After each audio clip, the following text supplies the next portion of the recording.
Good morning. Welcome to the second side event held at the 49th session of the United Nations Human Rights Council, which is taking place here in Geneva, Switzerland. I am David Lopez, and I represent the International Association for Human Rights and Social Development, or AIDHDES, in Switzerland.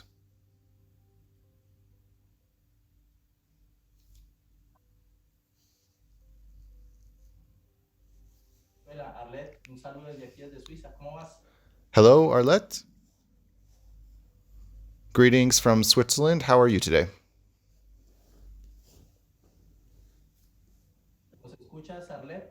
Can you hear us, Arlette?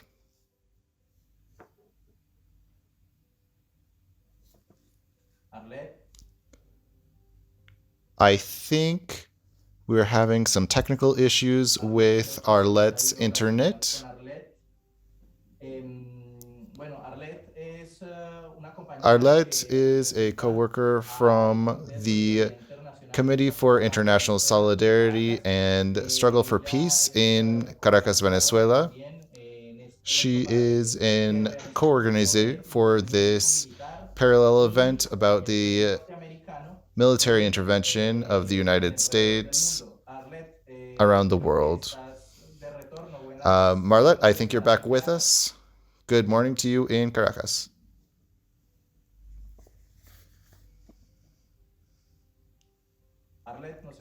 Can you hear us, Arlette? Hi, yes, good morning. Thank you for the invitation. I am Arlette Figuereos, the HR Director of the Committee for International Solidarity and Struggle for Peace in Venezuela, also called COSI, from Caracas, Venezuela. I also wish you a cordial welcome to this event where we will talk about the US and British military interventionism around the world. Indeed, Arlette, we will have the presence of high-caliber panelists on the subject. They will answer very specific questions to give us a perspective of what the US and British military interventionism has been and continues to be in different regions of the world. In Latin America, the Middle East, and Europe.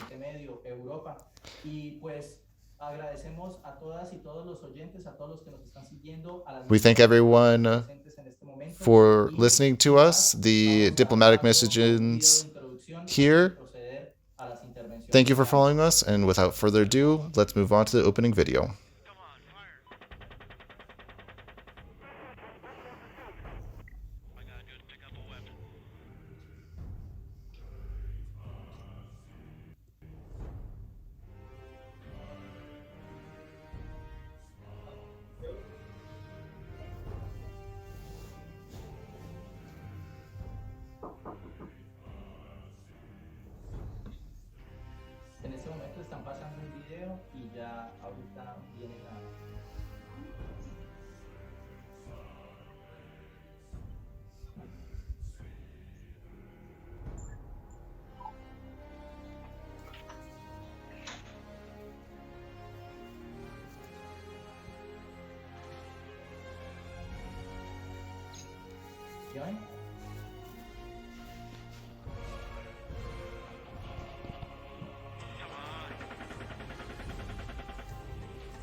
There have been numerous places where the US has intervened militarily to impose its policies and interests above the human rights concerns of the countries invaded by its armed forces.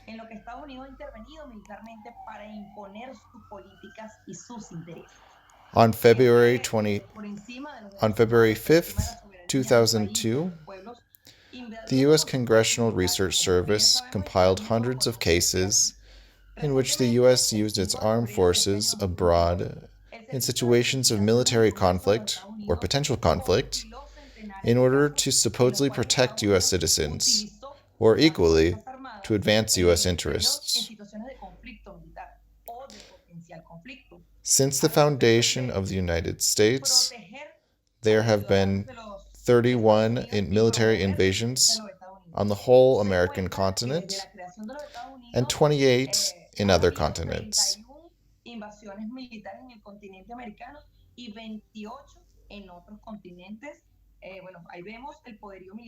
There we can see the power of American military might taking control for itself of the resources of the peoples and attacking the sovereignty of different countries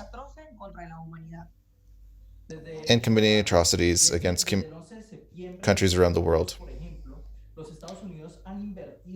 Since September 11th, 2001, for example, the US has invested more than 8 trillion US dollars in its military interventionism in Afghanistan, Iraq, and elsewhere in the Middle East. Only in the countries mentioned, these wars have caused between 897,000 and 929,000 deaths.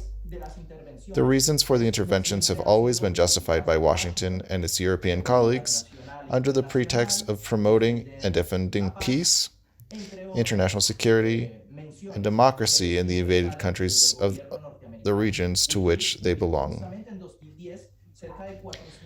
WikiLeaks published in 2010 nearly 400,000 confidential documents about the war in Iraq, where the U.S. military tortured prisoners and bombed civilians indiscriminately. Let's start with our participants' comments, or go ahead.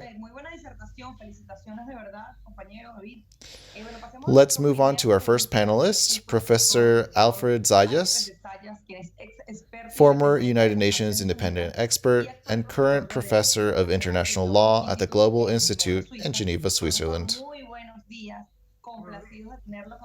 Professor, good afternoon in Geneva. We would like to ask, how do you define military interventionism, and what are the controversial legal factors that exist today regarding the issues? Allow me to answer in English, because I suppose many of the listeners are English speakers, and they rather hear it in English than in translation. As the case may be, the United Nations Charter is more than clear that the use of force is exclusively the domain of the Security Council, Article 2, Paragraph 4, Chapter 7 of the UN Charter.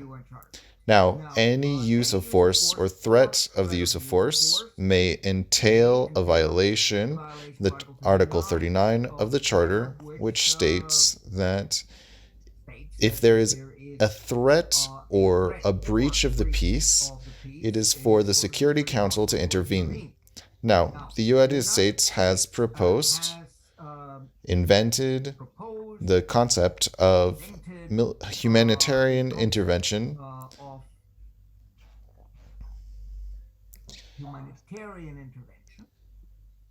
and subsequently the concept of the responsibility to protect, proposed at the General Assembly in 2005.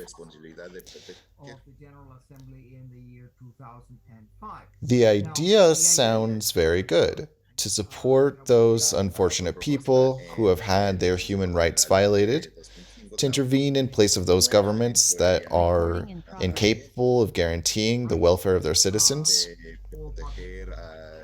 But then there's the reality that you will apply that responsibility only to your geopolitical enemies, but never against your allies.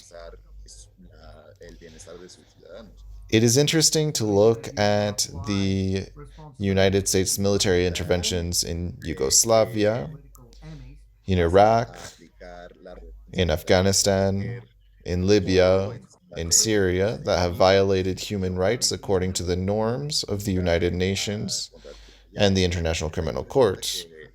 in Yugoslavia, in As we well know, have the International Criminal Court only binds the signatories of the Statute of Rome, of which the United States is not. does not have jurisdiction But it defines crimes against peace, or Article 6A, through which many Nazis were tried at Nuremberg. And there is the Kampala definition of the crime of aggression defined in 2008. For all of these military interventions of the United States, you have what you might call a culture of impunity. And you also have, thanks to the information war, Nazis we now have precedents of possibility, where despite the deaths that have taken place, there is a feeling in the general public that these actions are definition of aggression maybe acceptable, 2000 maybe in conformity with some military intervention, intervention some interpretation of international law, notwithstanding the fact that this and you type also of have intervention statute is incompatible with numerous resolutions of documents you have of the UN General Assembly. serviceability So since the we have a United problem of States generalized impunity. interventions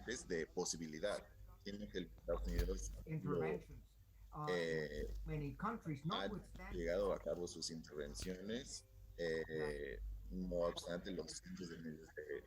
the feeling in the general public that comedy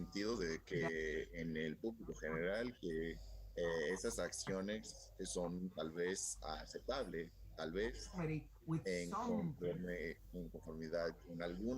notwithstanding the fact this kind of intervention is incompatible with General Assembly resolutions 2131 26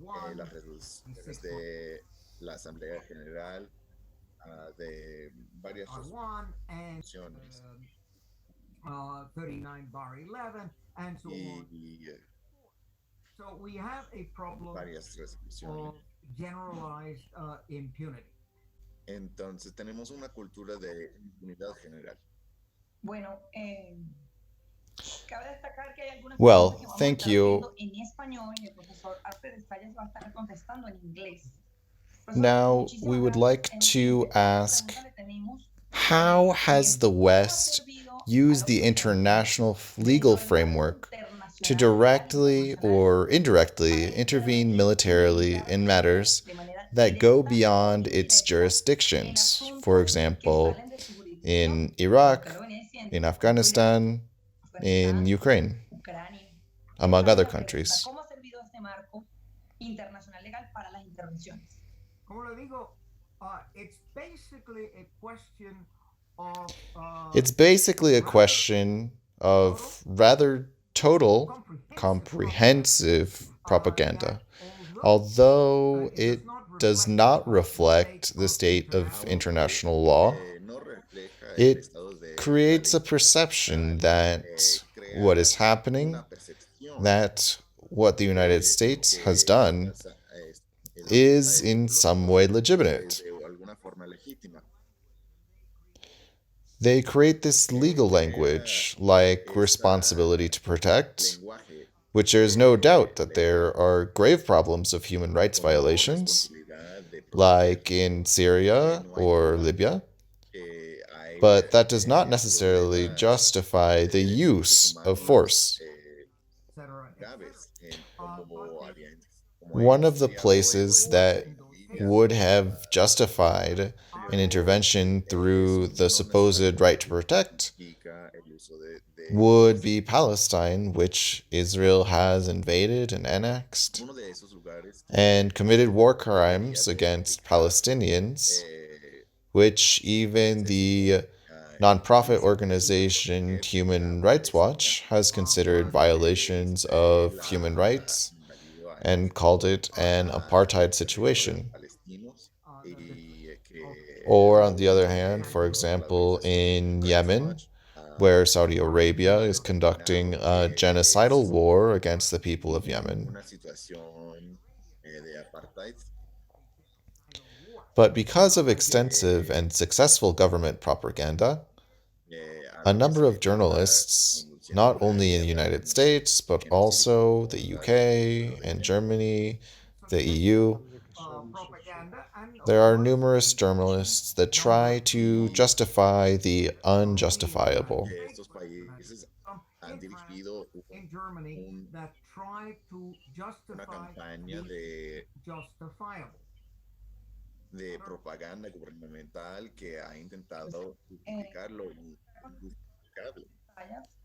el doctor nos ha hecho una disertación bastante Thank you, Professor interesante. Estamos Desaias. preguntándole, It's profesor, fascinating the sobre su information that you have amplia shared with us. experiencia en los temas.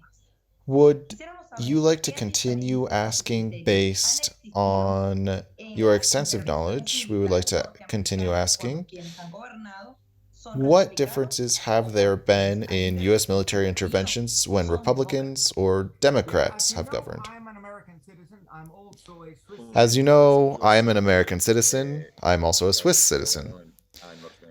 There is no difference whether the administration is led by a Republican or a Democrat. Administration. Both parties are Both committed are to exceptionalism, nationalism. both are committed to unilateralism, They are committed to they have both committed large scale military they operations have both against the engaged peoples of the in large world, scale certainly military under operations Democratic against President Bill Clinton in his moment certainly against Yugoslavia, and Barack Obama, who is considered a saint, but on the other hand, Barack Obama is the king of the drones. He is the king of killing civilians with the use of drones in Afghanistan, in Iraq, in Somalia, in Syria, and in other places.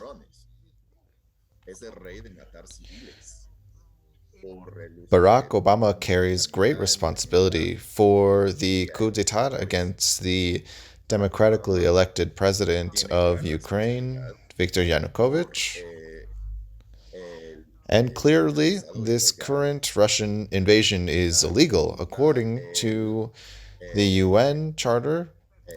But it's important to note that the use of force did not start in February of 2022, but on the 22nd of February 2014. Not just directly, but also indirectly. And if the United States had not propped up the regime of Petro Poroshenko and Volodymyr Zelensky, then it would have been much easier to reach an agreement that followed the Minsk Accords. But rather, we saw repeated violations of Article 11 of the Accords, which would have given a voice to the people of Luhansk and Donetsk, and required that President Zelensky sit at the tables with the Donbass regions. And had that happened last year or the year before, that would have avoided the tragedy that is going on now. accord, and it was primarily Ukraine Now, that what I call the Great Revolt against international law of was the invasion, bombardment, and occupation of Iraq begun on March 20th, 2003. And that was, I would say, the greatest violation of the rules of the United Nations since its creation in 1945. offered to the people of Donbass, and that would have avoided the tragedy. Now, I mentioned Obama as And it wasn't just the United States that committed this crime, unfortunately, but it also convinced 43 other countries to participate in this grave violation of human rights, assaulting the people of Iraq. Later, Donald Trump, even though he said he was going to evacuate troops from Afghanistan, in reality, Trump continued the war crimes and the crimes against humanity committed in Afghanistan in Syria, in Iraq. And furthermore, let's not forget that Guantanamo is the center and has been the center of torture and the center where people have been detained and deprived of their rights for up to 20 years. It is a massive violation of international norms that has been committed by Democrats as well as Republicans. He did not do so. I mean, Trump actually Now, I have the war written a crimes book, and in my book, committed that perhaps you have heard of, Building a Just World Order, in Syria, published half a year ago in let's not forget Atlanta, that Georgia, Guantanamo is a center and has which been summarizes my 14 reports to the General Assembly of the UN. And I'll continue with chapter 2 that forms the principles of international order. I've compiled 25 principles based on the norms of the United Nations and the international community, focused on the construction of peace as a key point.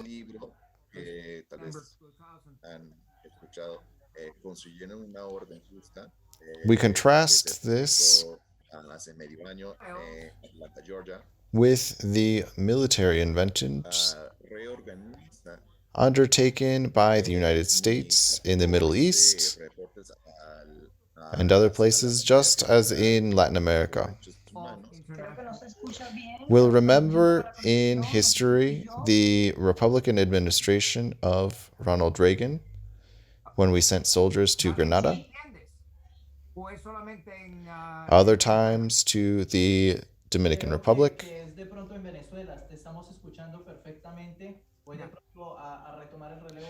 during the term of George H.W. Bush, with the overthrow of Noriega in Panama, a use of force that was completely illegal and against the statutes of the UN and was harshly criticized by the UN. But that's one of the main problems that we have, is that we don't have any forms of enforcement.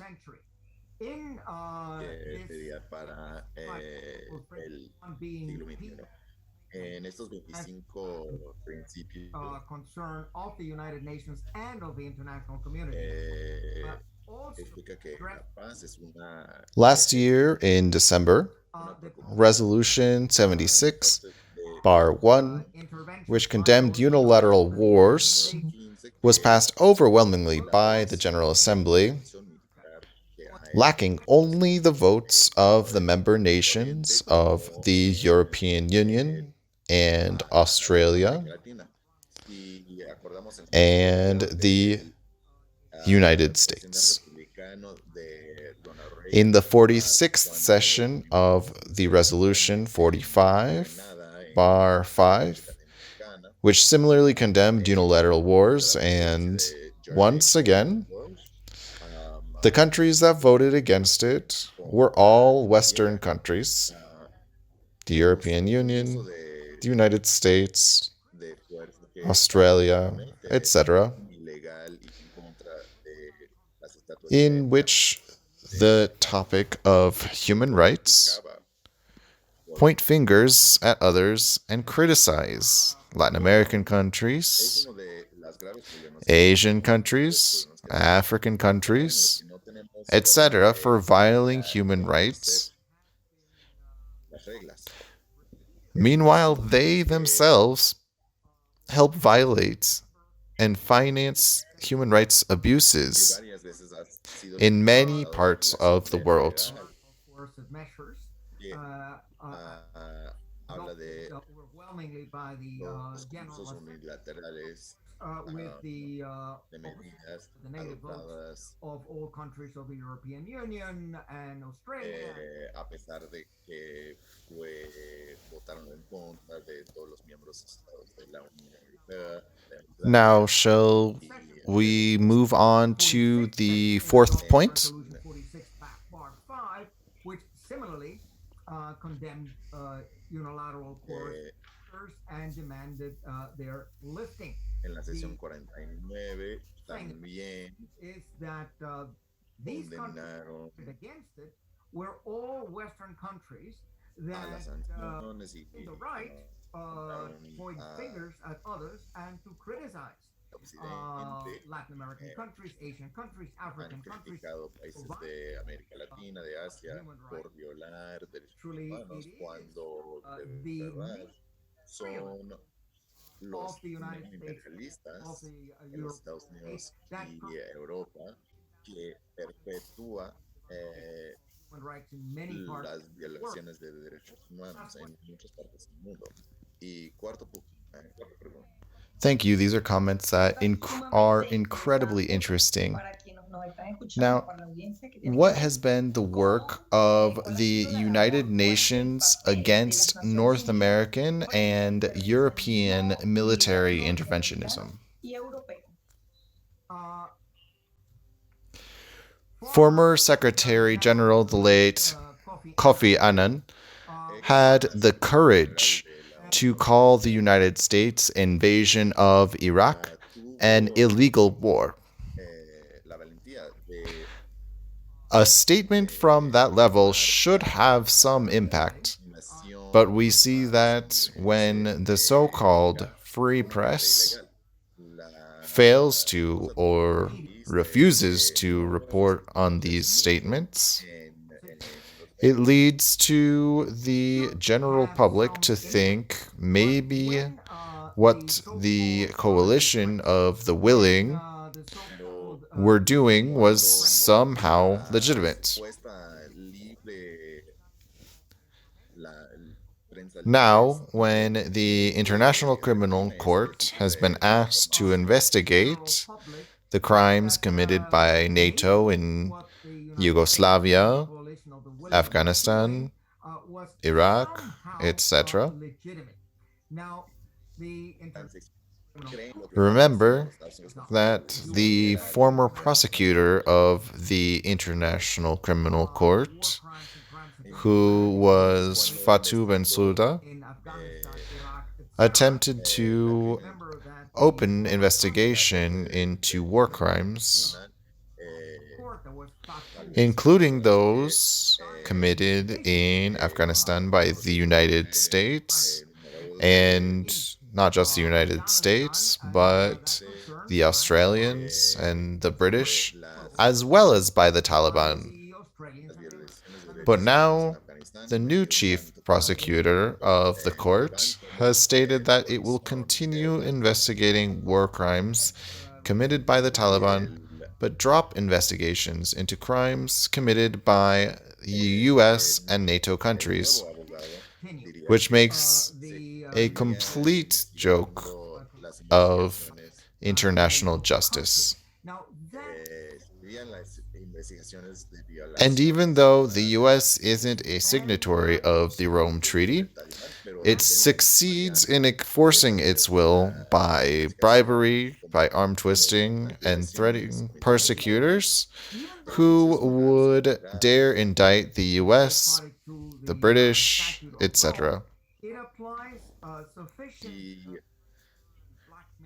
Now, you hear calls for sanctions on Russia for its dark actions in Ukraine, and I want to be clear. I want the war stopped today, not tomorrow. But I would also like to see some responsibility placed on, for example, George W. Bush, on Dick Cheney, on Tony Blair, and others who were involved in this great violation of international law in the invasion of Iraq. I would like an investigation of the Ukrainian coup, que la Corte and Internacional del Crimen those aplique who contra Trump persecuted other Ukrainians for George Bush opposing it, y todos los que estaban involucrados en esta gran and the violación prosecution of de derechos crimes humanos. in Yo me gustaría Donetsk and Luhansk. que investigarían Thank you. el, el golpe de Estado en Ucrania en 2014 Ukrainians, y meaning también the investigaran Bush de regime, violaciones de ucranianos Thank you, Professor, for your comments, Lugansk. which pueblo de precisely allows us Y yo de verdad, to profesor, address our second panelist con esta from última intervención, Damascus. pues nos Thank aclara you, mucho más el Dr. panorama Alfred con Desayas. respecto a todo And esto let's que el move profesor to Desaya Damascus tiene muchísima experiencia en with gobernanza, en derechos humanos the y sobre todo Dr. Hisham Wanous, muchísimas gracias por la intervención a de la comunidad. journalist field correspondent Perfecto, mil for gracias, the profesor. multi-state Con esta Latin intervención nos American permite channel justamente avanzar con Telesur nuestro segundo panelista in desde Syria. Damasco, el doctor Isham Banús, periodista corresponsal de Telesur en el Good terreno, el afternoon. canal multiestatal Let's latinoamericano. tackle the Middle Buenas East tardes, with profesor. the following Vamos a question. abordar el Medio What Oriente are de the pronto con la siguiente geopolitical pregunta. implications ¿Cuáles of son the foreign las military implicaciones presence in the geopolíticas de region? la presencia militar extranjera en la región? Buenas tardes. Thank you. Sí, Good buenas tardes afternoon. Thank you y for this muchas gracias por la invitation invitación to a esta this reunión very tan important meeting. importante. Efectivamente, Indeed, la the political situación situation geopolítica in the Middle en East has Oriente changed a Medio ha lot due cambiado to U.S. mucho debido a la interventionism and intervención militarism. militar y It should be noted that there has been a great increase in military intervention through the Middle East and West Asia region, which has generated great changes, as in the case of the recent Abraham Agreement between four Arab countries and the Israeli occupation entity promoted by the United States. Of course, these agreements have resulted in the normalization of relations between the United Arab Emirates, Morocco, Bahrain, and Sudan, and the Israeli occupation entity, even though until very recently, the vast majority of Arab countries did not opt for normalization without first resolving the Palestinian issue, that is, putting an end to the Israeli occupation of the Palestinian territories. It is important to note that this position is the position of the governments that do not represent at all the position of their peoples who are against this normalization. Another important change that has occurred apart from the rapprochement with the Israeli occupation entity is to bring a clear push for the United States and its intimidation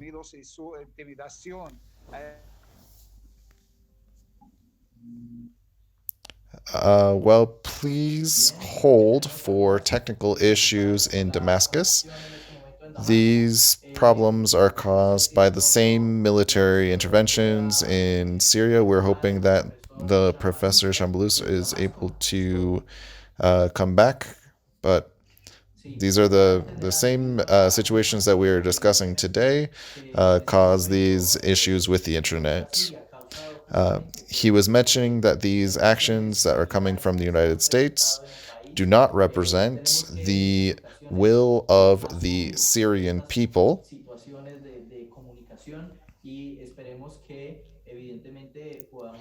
And we hope we'll be able to reconnect with Dr. Isham Banus from Damascus.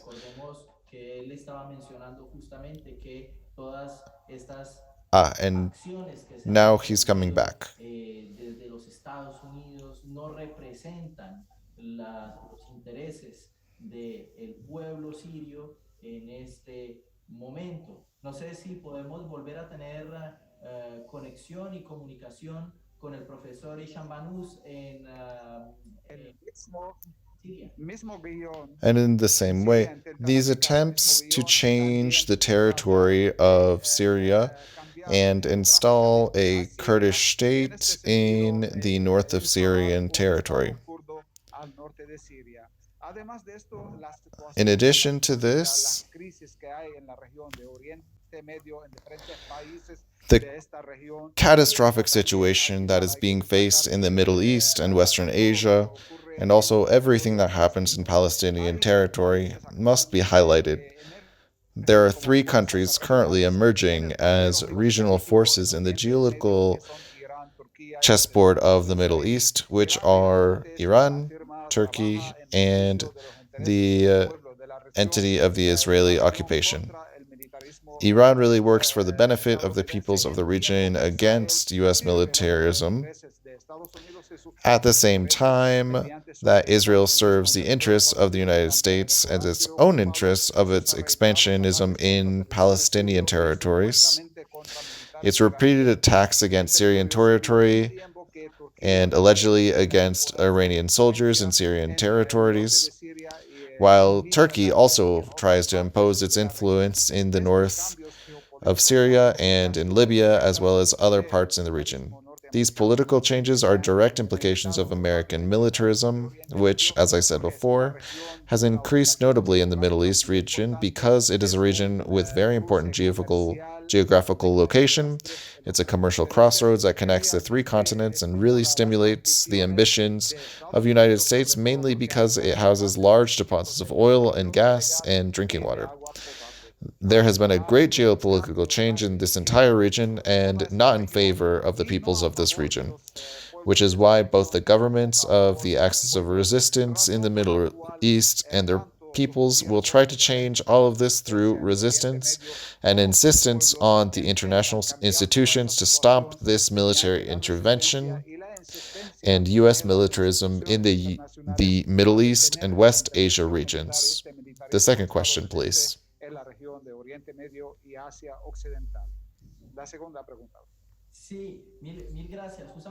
Yes, thank you. Parentheses because of the technical issue in which you were giving your discussion that paused your camera. But I think your discussion was well heard.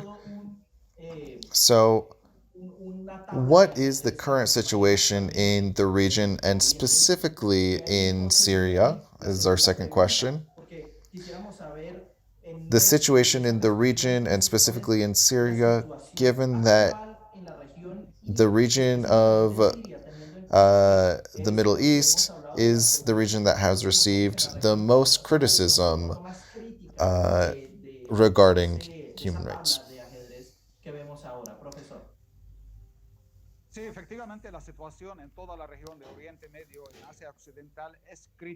Thank you. Yes, indeed. The situation in the entire region of the Middle East and Western Asia is critical, but more so in Syria. Currently in Syria, there are more than 2,000 troops. They're in 12 illegal bases displaced in different parts of the Syrian territory, especially in the regions rich in oil fields in the north and northeast of Syria.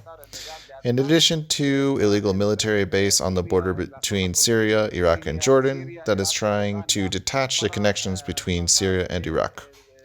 The current situation in Syria, as I said, the Syrian Arab Army, with the support of allies, has managed to stop this U.S. military intervention, which has also supported, directly or indirectly, the terrorist groups in Syria and has managed to liberate more than 90% of the Syrian territory from terrorist gangs and launch a reconciliation process that is currently underway.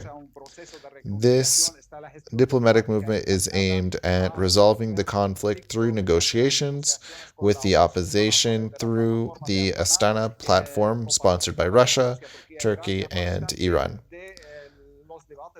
Also from the debates of the Syrian Constitution Committee under the guidance of the United Nations in Geneva. In addition to all of this, there is also the reconstruction process that is limited due to the blockade imposed by the United States and the European Union, and in the so-called law that imposes sanctions on all states or entities or businesses that have commercial dealings with Syria.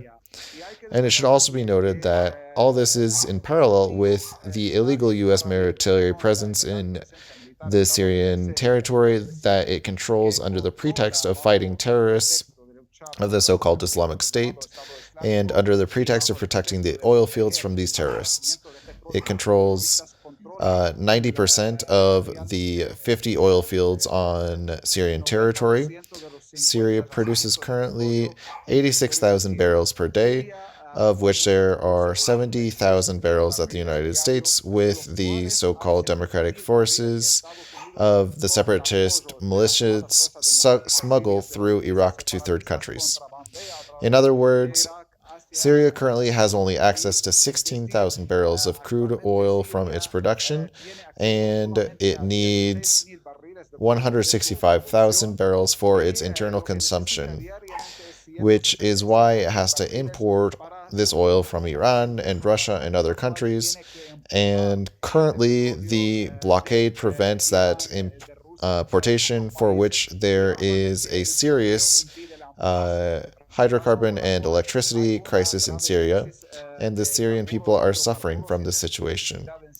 The current situation in Syria, as I said, is that the Syrian Arab Army continues fighting against terrorist gangs until the total liberation of Syrian territory, especially the last terrorist bastion that is in the province of Idlib in the northwestern part of Syria that borders Turkey, and promises that after the total liberation from the terrorist gangs, that they will focus their efforts on the fight against the illegal foreign military presence on Syrian soil led by U.S. troops that illegally occupy Syrian territory.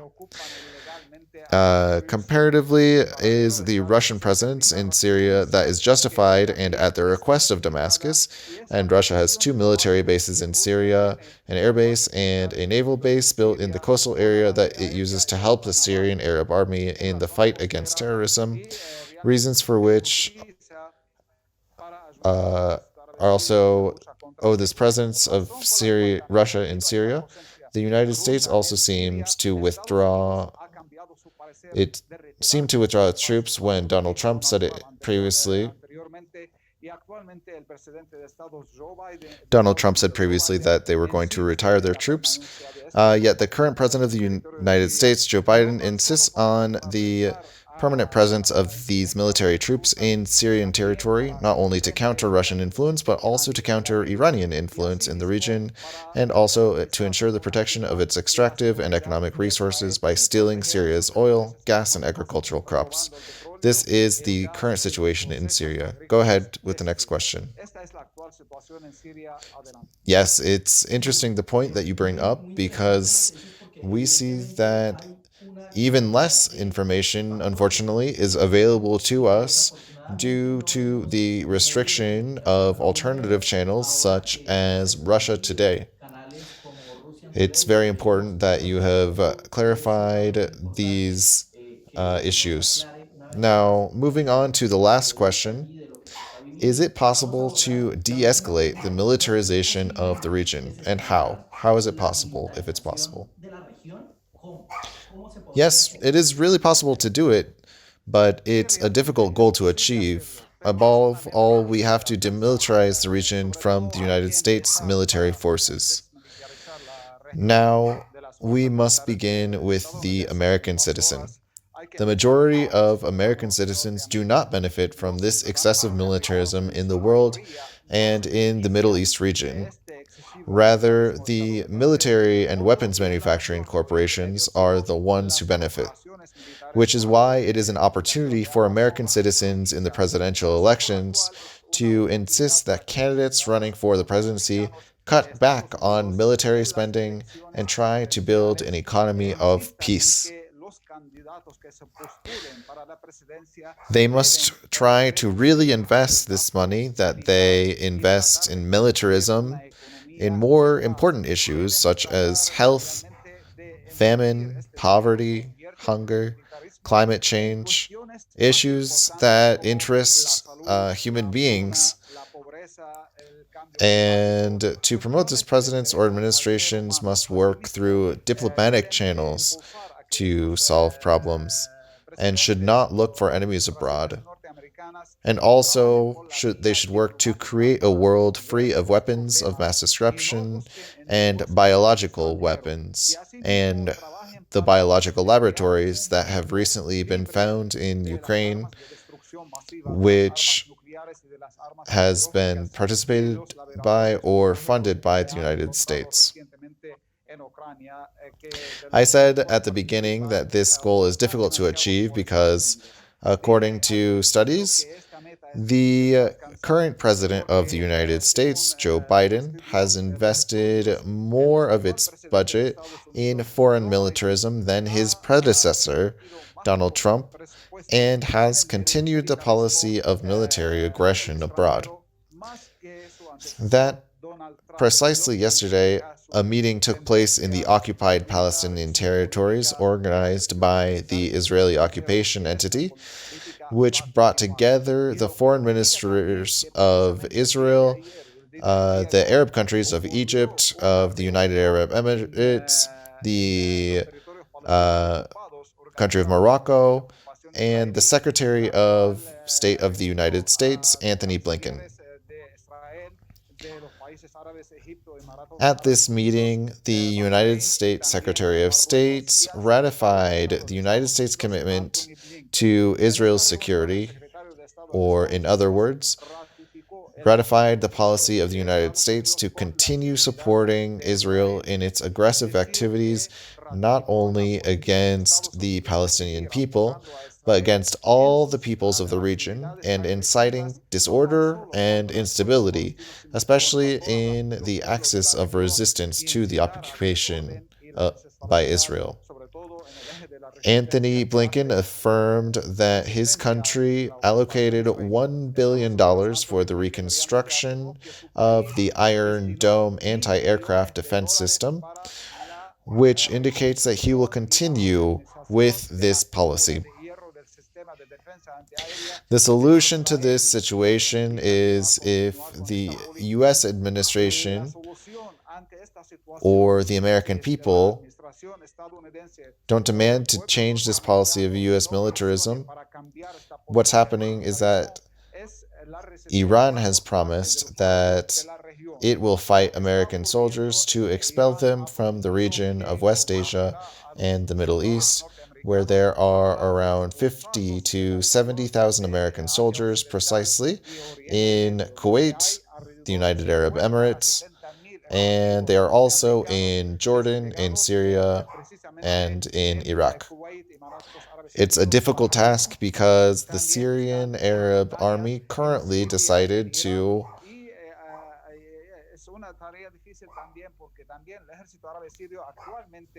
well, I think the signal has again fallen in Damascus. Once again, we remember the $1 billion spent on military weapons in the United States that could be used for the needs of its people, for their children, their indigenous people, their people in poverty, their Afro-American population that lacks many social protections. The American people should reconsider the investment of such a large amount of money on military spending and demand that it be reinvested for social causes.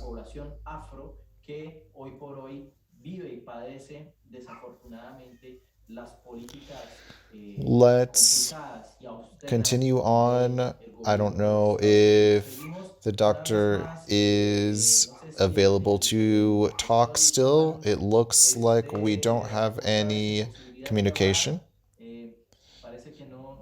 No, it doesn't look like we have any communication with him. But regardless, thank you, Dr. Wanus, for your valuable contribution.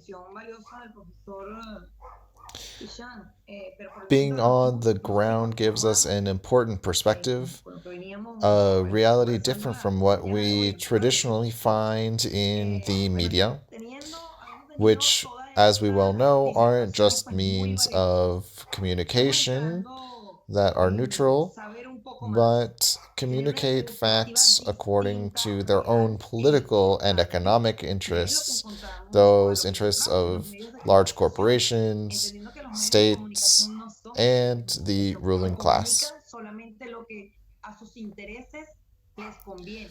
Es decir, que los medios de comunicación responden a los intereses de las So, corporaciones, without further responden a los ado, intereses de let's Estados go y la to clase Paris, dominante, como siempre. where Y we bueno, greet queremos, Dr. Hernando Calvo sin más Ospina, preámbulos, a irnos a Colombian París, researcher, donde political saludamos al scientist doctor in Hernando international Calvo Ospina, politics, quien es and investigador colombiano, correspondent for monitor Monde de Diplomatique. política internacional Good morning, y Professor. corresponsal del Let Monde me Diplomatique, ask you, quien es profesor también. Bueno, le damos la bienvenida. we would like to ask, Nosotros sin has mayor the preámbulo, Latin agradecemos American por estar region y quisiéramos been a U.S. preguntarle, si military nos permite, laboratory for sobre su interventions in experiencia, other su parts of the experiencia, world? ¿cuál ha sido en la región latinoamericana? ¿Se ha sido para la región latinoamericana un laboratorio militar norteamericano Yes. para hacer intervenciones en otras partes del mundo? Tenemos Thank you. Good morning. Good afternoon. Thank you for this invitation and for those first two sensational interventions that I have heard. Look, to answer, I have to go a little bit back in history, and I have until the end of the Second World War, and the United States we would call the main or the only political and military power in the world. And the first thing that it would try to do on the American continent in Latin America is that all of the countries of Latin America would be under its control, under its umbrella. This is how, in 1947, it created the Inter-American Treaty of Reciprocal Assistance, the TR. It was a military treaty where the United States had total influence over the Latin American armies. This was done as early as 1947 to prepare the Latin American armies for an attack by communism that was going to come from the side of the Soviet Union and the socialist bloc. In April 1948, the following year, something very important also happened in the history, not just of Latin America, but for the world, and that was the creation of the Organization of American States, the OEA. It is important for two reasons. First, the ideological base of the OAS or OEA became the ideological and philosophical base of the Cold War. This, when one understands the bases of the OAS, they are the bases that were never written on paper anywhere, but they were the basis of the Cold War. This confrontation that Truman and Churchill imposed on the Soviet Union. After that, it was in Bogota where the OAS was held, and that is where the first confrontation of the Cold War takes place. The Colombian government, prompted by the US government, expelled the Soviet delegation from Colombia. It was the first political act of the Cold War, and it was the first time that Colombia confronted and mixed the situation of world powers and took a side. The next step happened in Iran, in the coup against Mohammad Mossadegh, the prime minister.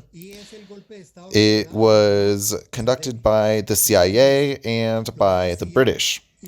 Why is this important? Why is what happened in 1953 important for Latin America and the world? This is when the CIA and the British, for the first time, create a comprehensive low-intensity war. In this low-intensity war to overthrow Mohammad Mossadegh,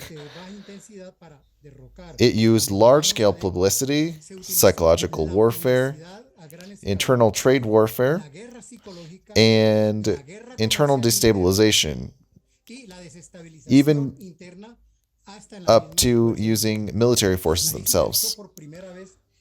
Their comprehensive warfare was used for the first time to cut off states that were not interested in following the U.S. world order.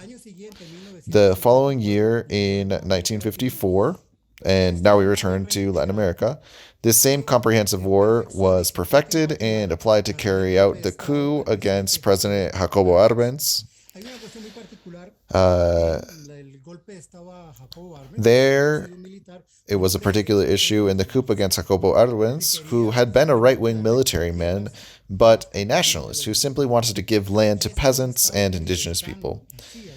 It was through the CIA of the United States carried out this coup d'etat in Guatemala and made the United Nations and the OAS believe that the Soviets were going to enter through Guatemala to the United States. Imagine that, how a state like Guatemala is going to make the Soviets and communism reach the United States. In 1959, it is Cuba that receives this war from the United States, which, I repeat, was created between the United States and British intelligence services in Iran. In 1959, the Cuban Revolution triumphs and the United States comes with all possible aggression to attack it, in particular with this comprehensive war. In Cuba, they couldn't, and to this day, they haven't been able to overthrow its success, but a lot of the damage they have done to the Cuban image, especially the blockade, has damaged Cuba. In Cuba, we remember the famous missile crisis, and it was the United States that had already tried to invade Cuba through the Bay of Pigs, and since they failed, and the United States suffered its first military defeat in its history at the hands of the Cuban revolutionaries, then Cuba asked the Soviet Union for help, and the Soviet Union came to install long-range and very powerful missiles in Cuba, while the United States had recently installed such missiles in Turkey and Western Europe. Today, everyone is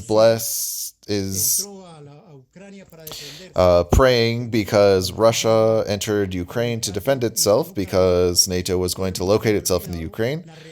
Yet everyone has forgotten the reaction that the United States had when the Soviet Union settled in Cuba. There was almost a nuclear war at the time because the United States did not accept at all that Russia installed missiles in Cuba, which was 90 kilometers away from the mainland. Well, there is also something very important in this story, and that is the end of the socialist bloc and the disappearance of the Soviet Union. This affected the whole world, and beginning with the communist and socialist parties starting to move to the right, not all of them, but already a large number of them. This had been worked on by Ronald Reagan, an incredibly dark and dangerous character and a terrorist personality for Latin America, with a particular act that took place at the beginning of his government with the victory of the Sandinistas in Nicaragua. This triumph of the Sandinistas in Nicaragua is fundamental in the military history and the history of repression in Latin America. Why? Because Ronald Reagan said that the Soviet Unions are once again going to get in there and from Nicaragua go to Texas. That's what he said. And then Ronald Reagan militarized Nicaragua and Honduras and a large part of Latin America and created the Nicaraguan Contra. In other words, what had been invented in Iran, what was installed in Guatemala, that was tried in Cuba, was then undertaken in Nicaragua. And what about the Contra? The Nicaraguan Contra was financed not only with the weapons that the United States sold to Iran, which was at the time its great enemy, but also was in large part financed with drug trafficking. What I'm going to say is just an investigation carried out by Obama's Foreign Secretary of State, Mr. John Kerry, where it was very clear that a part of the financing of the Contra was made through the Colombian mafia. The Colombian mafia delivered cocaine to the CIA with the approval and advice of the National Security Council of the United States, the idea of Mr. George Bush Sr., the Vice President of the United States. And he knew very well what was happening. Therefore, Colombia became a great center of drug trafficking, and not only that, the narco paramilitary groups that began to be created, which to this day have plagued Colombia. It is important to understand that the responsibility he bears, not only Reagan, but especially George Bush Sr. and the U.S. National Security Council. A large part of the violence that Colombia is experiencing right now is due to George Bush, who, I repeat, allowed and pushed Colombian drug traffickers to deliver cocaine to the CIA so that the money could be used to finance the anti-Sandinista war.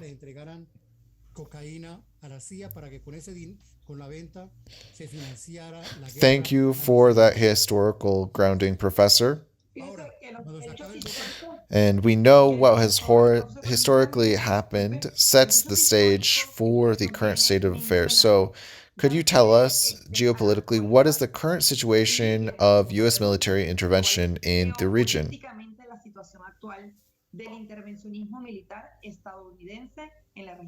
So, what is that current situation in our region? Exactly, that is exactly where I was going to go. It is a very important issue for Latin America. Unfortunately, that was the famous war against terrorism in Afghanistan, Iraq, Somalia, Syria, Yemen, that is, in that part of the world. And right in the time when these military interventions, these massacres, these genocides were taking place by the United States in these countries, at that moment, a man named Chavez appears in Venezuela. This man changed, like the Cuban Revolution, he changed the entire security system of the United States. Excuse me, I forgot to include something. When the Cuban Revolution took place, it was necessary to change the US security system because they realized that the Soviet Union was not the danger, but the danger was within each country with its social movements and its political parties and creating the doctrine of national security. That is to combat the internal enemy. What about Chavez? Chavez gives the United States a total turnaround that they did not expect. And since they were invading Afghanistan, Iraq, Somalia, Yemen, Syria, that is why Latin America at that time had a little bit of respite. It had very valuable leaders like Evo Morales, like Correa, like Lula, like Dilma Rousseff, like the comrades in Nicaragua, and they began to seize the sovereignty of their territory again. Something very important has also happened in this stage, and that has been the influence of China and Russia in our continent and in Latin American territory. I would like to say that China or Russia have never come to Latin America to bring their advisors to teach torture or murder. We in Latin America cannot say that Chinese have sent troops. No. They have come with their money, their own money. They've accepted the contracts that they have signed with each country, and exactly the same with Russia. And these two countries have opened a massively large political hole for the United States, tremendously big. Thank you, Professor. Continuing with the questions. Currently, Colombia has 9 military bases in its territory. What have they served for? And what does the U.S. gain from this move? And what is the risks for the region with these interventions?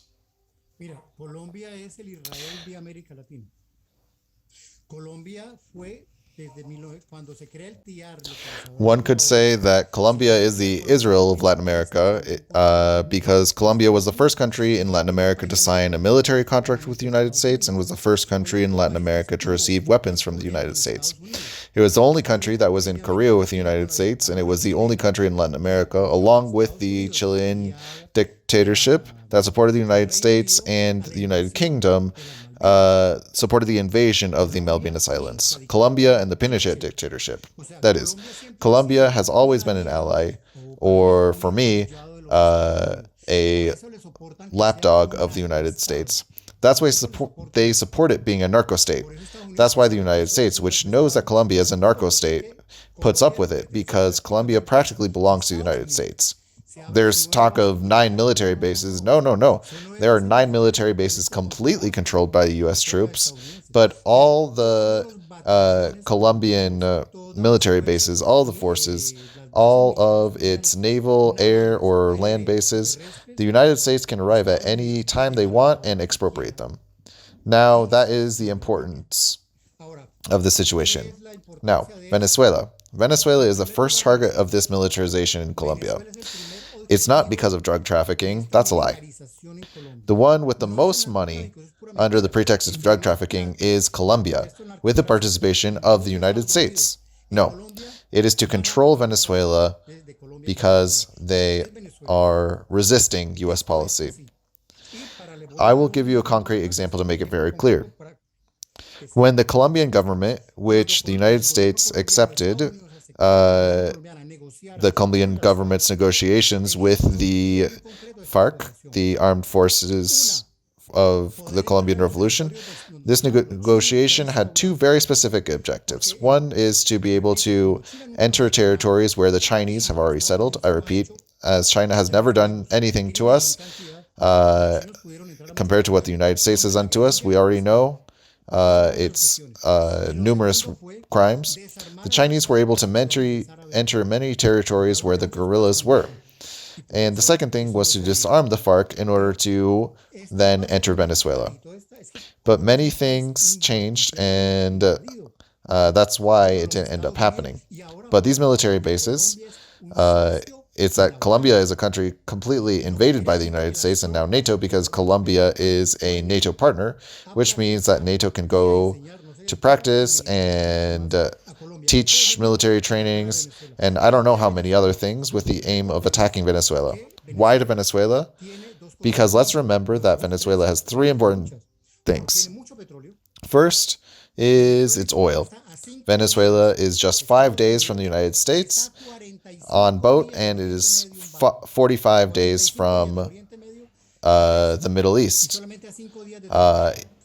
Finally, it has extraordinary minerals and a lot of water.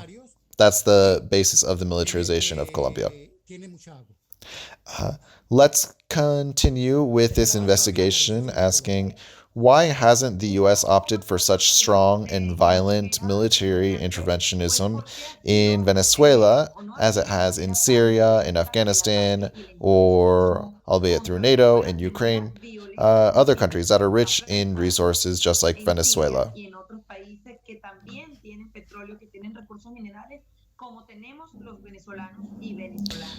Why have they not opted for direct military interventionism? I think there are several circumstances. I will try to be brief. One would be that Colombia had to, along with the other Latin American allies, to get into Venezuela. In Venezuela, there are 5 million Colombians, something that everyone forgets, and I don't know how many of those 5 million Colombians would agree with Colombia invading Venezuela. That's one reason. Another is that Venezuela is a very strong military power now. Invading Venezuela is not nothing.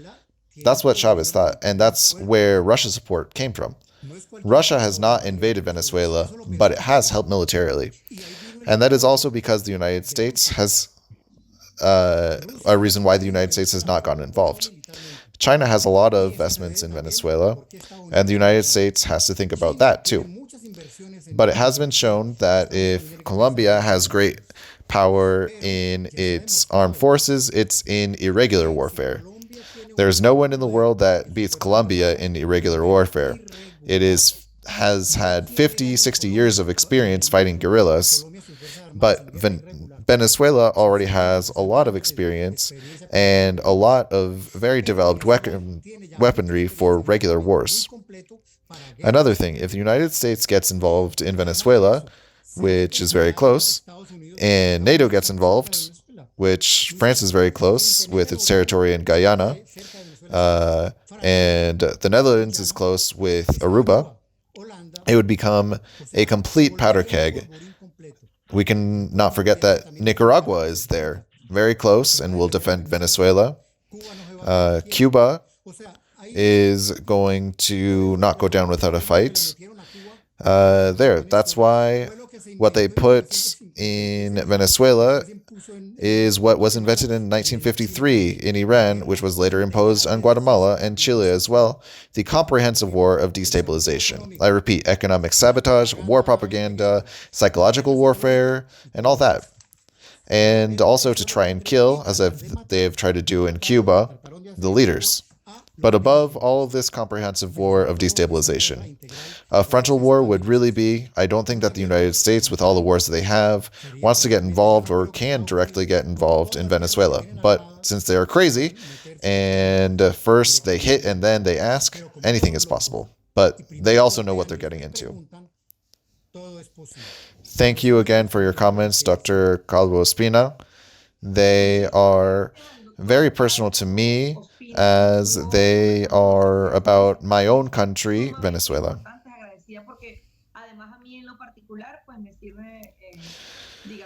We are currently listening to Dr. Carlos Espina from Paris, who we thank for his comments and who I, as a Colombian, also thank and identify with his insights. Let's jump to a country that is sadly experiencing one of the worst humanitarian tragedies the world has ever known. I'm talking about Yemen. Dr. Abdullah Qassem, human rights activist and graduate in strategic policies and international relations, welcomes us from Sana'a, the capital of this Arab country. Good afternoon, doctor.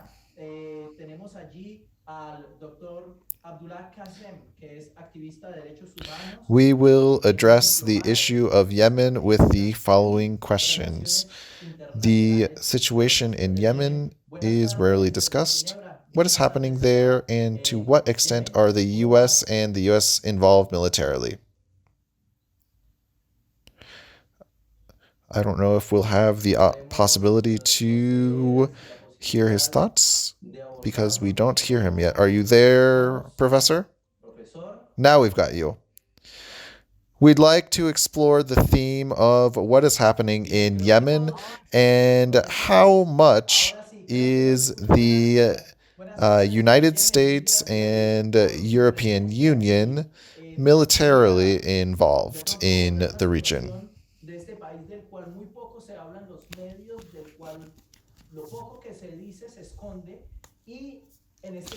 We would like to ask, what is happening there? And to what extent are the US and the European Union involved militarily? Professor?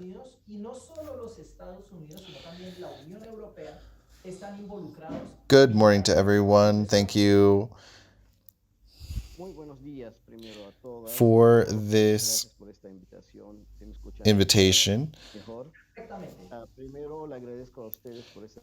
At the moment, I am not in Yemen. I left Yemen a while ago because it is especially dangerous for me to stay in Yemen for several reasons.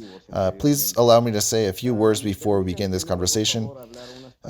In Yemen, there is the random killing of human beings. There is the destruction of all the beautiful Yemeni historical monuments and archaeology that are thousands and thousands of years old. They are destroying the land completely. They are creating hunger. They're creating disease, insecurity, lack of clean air in Yemen. We're losing the most important thing that a human being has, which is human identity. If we want to talk about the situation in Yemen, it is a situation that is affected from all sides, not just the military issue. If we look at the economic situation, it is one of the richest countries that has oil, gas, agriculture, fishing, human wealth, bodies of water, tourism, things that other countries dream of having. Even the climate, one of the best in the world, has one of the best climates in the world. But what is happening in Yemen is not something new. It is part of a history that goes back almost 40 years, relating to the last government of Ali Abdullah Saleh. I'm not here to talk about Ali Abdullah Saleh and Su government, really. I'm here to talk about what's going on and how the US and British military has entered Yemen and why they have always been looking for reasons to enter Yemen. To give rise to Al Qaeda and other terrorist groups, to increase the problems between the political right and the left, always looking for a reason to enter and destroy the stability of Yemen. It is for only one reason, and that is its wealth and its strategic location.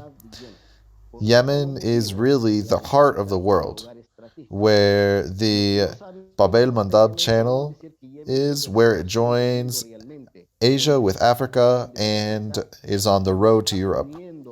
When we want to talk about why Yemen, it is because if there is instability in Yemen, there will be instability in many countries, and there will be economic effects in many countries and even war.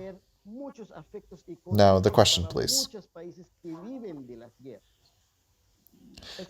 Yes, it's very important to mention this geostrategic point of Yemen, where it is on the point of Africa. It's in the Middle East. It connects with Asia and towards Europe. And exactly in all of this, what role does foreign military interventionism play in Yemen? Look, if we want to go back to the recent past, as the war in Afghanistan was beginning, when members of many Al-Qaeda groups began to leave and went to many European countries.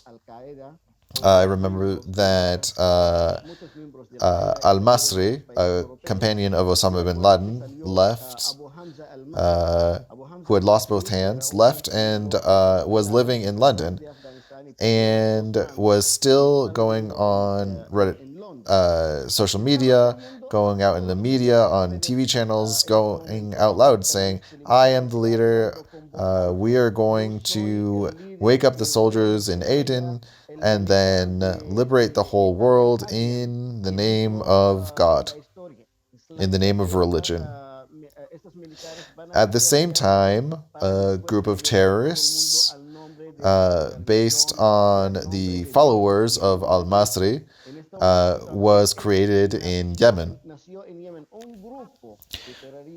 For this reason, the United States began to build its first bases to attack Yemen, followed by one and another reasons.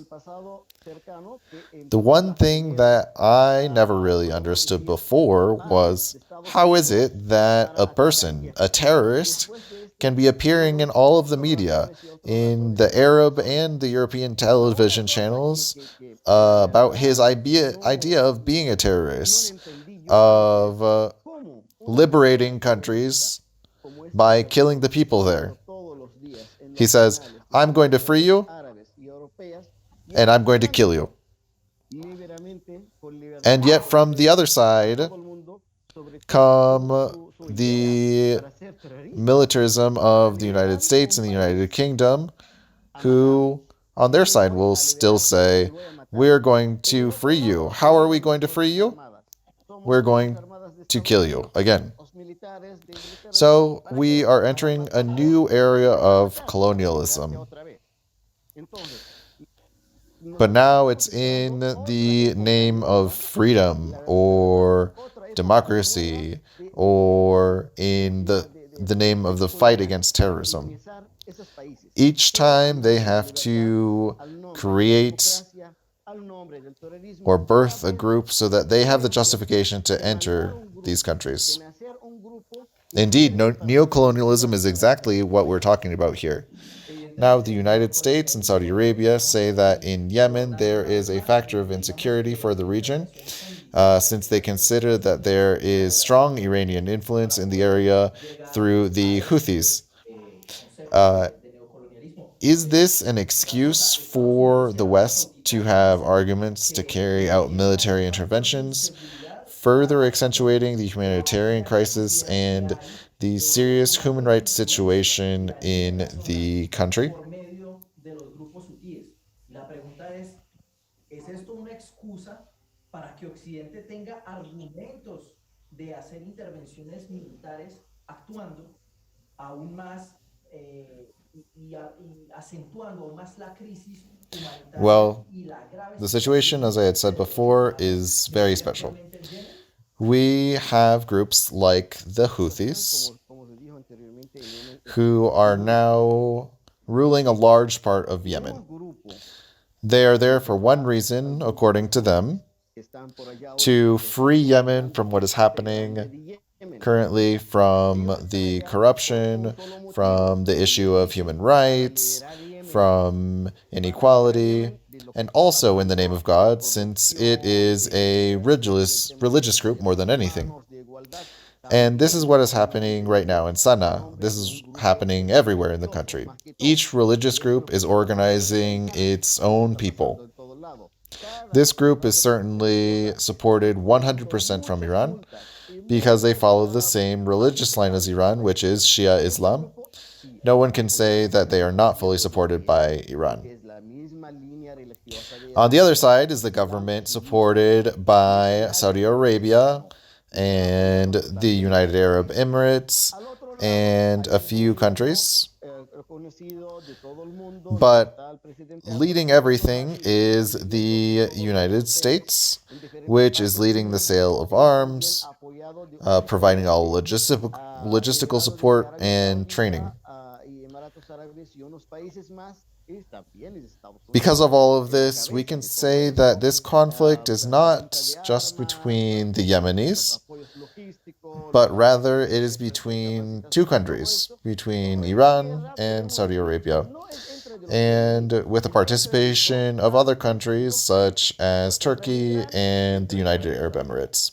Now, many militias have entered Yemen, with each militia supported by some country or another. Once I was at a conference that tried to discuss all the different passions and opinions on all sides of the conflict in Yemen. And several of the Yemeni political parties were there. Many different parties from the left, from the right, the religious ones. Almost all of the parties were there. I was exactly in the military structure committee. We heard that there were people in the Yemeni military forces that were basically just distributing the military forces among them. You can take the Air Force, I'm going to take the Navy, I'm going to put my people in I don't even know what. Unfortunately, for 30 years, we can't really speak of a national Yemeni army, but rather several groups led by their own agendas or their own generals or leaders of the family that was of the ruler of the time, Ali Abdullah Saleh, and other interested parties who were there. Each of them had their personal interest in addition to their international support. In addition to what's happening in Yemen, for example, we have in the south a group supported by the United Arab Emirates who want to make South Yemen independent again. On the island of Socotra, which has been fought over for 50 years because whoever controls that island controls the Indian Ocean and the gates to Africa, Asia, and the Middle East. So we have many opportunities for foreign opportunists to enter the game. If Saudi Arabia says that Iran is in Yemen, then why don't they go straight to Iran to fight? But no, they want to fight in Yemen. And Iran does the same, because they are not going to attack Saudi Arabia directly.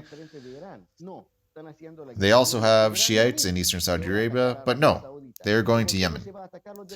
So, unfortunately, we are seeing an international drama in which everyone is coming to Yemen to determine who is going to stay in control of the area. Well, let's move on to the last question. One of the ways of military interventionism in Yemen is through mercenaries financed by the US, by Saudi Arabia, and the European Union. How does this machinery work? It's the same as I had just mentioned. Each one of those countries in Yemen now has its militias that function with its financing. Unfortunately, it has been born in all parts of the country, and Yemenis are competing with each other to do business in which they receive millions and millions of dollars, with each one representing a different country's interests. And who is dying during all of this? It's the people. Imagine, in a country that is rich in agriculture, children are starving. We have more than 2 million children with urgent food shortages. We don't have schools. The universities don't work anymore. We don't have hospitals. We don't have streets. We don't have anything anymore. We are talking about a rich country, not a poor country, or a country that doesn't have anything. Yemen has everything. So we hear every day in Yemen that there are millions of barrels of oil that are coming out on the black market through the companies that are from those same countries that are sending their military to supposedly liberate our country. We hear daily that many gold and silver mines and other minerals are being taken out every day by the millions of tons and taking them elsewhere. To where? Nobody knows. They are also fighting to control the ports. One government is controlling Hodeida. The other government controls Shabua and Al-Mukhala and Aden. A lot of wealth is leaving the country and we don't know where it goes. And to bring in aid and support and food to the people, which never reaches the people directly, they go through some NGOs or people affiliated with some of the donor countries.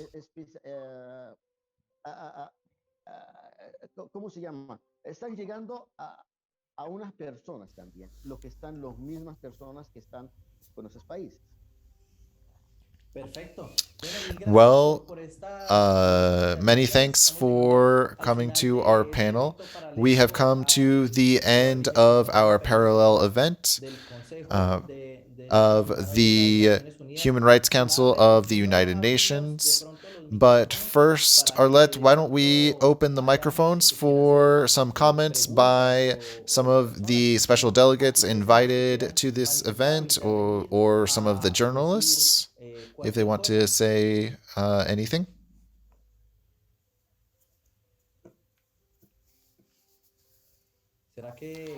Is it that we have another disconnection with Sí, sí, Caracas? por acá Ah, okay. estamos. Here we are. Bueno, agradecida de verdad a los Uh, panelistas I'm por so la thankful representación to the diplomática que correspondents, siempre to the prestaron. Hemos diplomatic estado representations conversando who are y here, participando realmente en este evento de carácter tan who importante have que marca el decided to corazón de come los discuss decisiones del Consejo these de Derechos Humanos important de las Naciones topics. Unidas.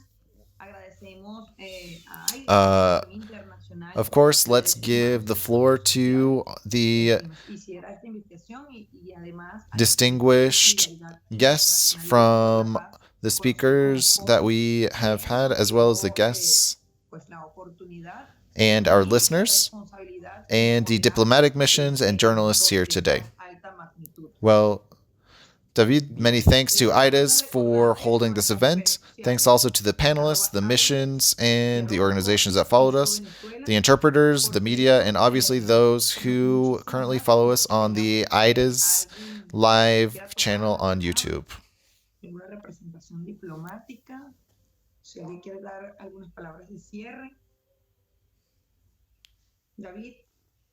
Bien, en ese momento no creo que hayan Well, preguntas, pese a que don't think hemos in this moment there is visto anyone who has questions. movimiento de relaciones diplomáticas que We haven't evidentemente seen han seguido anyone este evento y raising que their han hands. tomado nota de todo lo que se ha Um, dicho aquí para que but evidentemente sea thanks to tenido you, en el Arlette, marco del for coordinación your de las decisiones del moderation, Consejo de and Derechos thanks Humanos. Yo to quiero COSI darle las for this gracias operation and a our todos close los relationship with panelistas them. que I intervinieron el also día de hoy. want to remind people Desafortunadamente, of the pues book Ishantu, problemas that de Professor internet, Alfred Sayes específicamente a todos los que has están written en on Siria. El profesor Alfred Sayas 21 nos Principles acaba for de a dejar, no Just sin World antes Order hacer una mención básicamente that importante de que el establishes a libro muy interesante theoretical sobre los and 25 principios de un uh, orden internacional ideological basis son uno for de the los topics pilares we esenciales y were básicos de los derechos discussing humanos in this actualmente event. y del derecho internacional público. Los We recomendamos fuertemente a que se procuren este libro definitely leer recommend porque you sirve de that pauta para you poder get a seguir hold of this book construyendo and you pues read un it, mundo mejor, un mundo mucho that más estable, mucho provides más equitativo, an idea of how mucho to más build a democrático. much Sin more más, democratic yo and quisiera darle stable las and gracias una vez más just a los and equal panelistas. world. Quisiera darle las gracias también a las misiones permanentes, Thank you to the permanent missions representantes ante los organismos internacionales aquí en uh, Ginebra por su presencia. Gracias a ti, of Arlet y the Cecilia, United Nations por here in Geneva. esta moderación y esta Thank you compañía. to Gracias COSI por el Venezuela. tiempo también. Y al servicio de And interpretación, thank the creo interpretation que hemos service tenido un trabajo arduo there que in Mexico for joining us hacen today. lo This mejor was que not pueden y an easy agradecemos mucho job, ello but thank you actualmente en for Ciudad de México. your Mil work. gracias a todas y todos y Soon, a report of this event will be tarde prepared y that buen you can día find by en following us Venezuela. on our social Amén. networks, on Twitter Muchísimas at gracias. Bueno, nuevamente, pues felicitar por el AIDHDES, espacio y agradecer a cada uno at de los que pudieron participar. COSI_Venezuela Desde on Venezuela. Facebook. Y Looking en nombre del for Comité de us. Solidaridad Internacional, pues Look agradecimientos for sinceros. us at Mil gracias. Asociación Gracias. Internacional Nuevamente AIDES, agradeciendo a todos los presentes AIDHDES, que nos pudieron and seguir desde COSI Colombia, Venezuela. Argentina, México, Thank Suiza, you Francia to all y from Venezuela, and in the name España of the en este International país. Committee Muchos de for ellos y Solidarity and seguramente habrán Peace, muchos más COSI, a medida que la gente vea infinite la thanks retransmisión. to Un all. abrazo a todos y mil gracias. Se despide David López desde Ginebra, Suiza. Gracias. Thank you and goodbye.